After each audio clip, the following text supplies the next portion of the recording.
இன்றே டவுன்லோட் செய்து உங்கள் ஃபேவரட் ஷோக்களை என்ஜாய் பண்ணுங்க.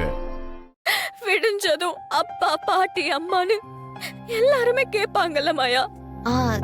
கதிர புது கம்பெனில இன்சார்ஜா போட்டிருக்கிறதுனால ராத்திரி பகலா வேலை நடந்துகிட்டு இருக்கேன்னு அங்கேயே தங்கிட்டான்னு சொல்லிடு. நாங்களும் அதே சொல்றோம். எப்படியாவது சமாளிச்சிடலாம். கதிர், இங்க பாருடா, நீ எதுக்கும் பயப்படாத. தனா பாவம், இந்த மாதிரி நேரத்துல அவ டென்ஷனே ஆகக்கூடாது. நீ மூஞ்சிய தொங்க போட்டுக்கிட்டு எதையோ பறி கொடுத்த மாதிரி இருக்காத. ஆமா கதிர், நீயும் பயந்து அவளையும் பயமுறுத்தாத. ரிலாக்ஸ்டா இரு.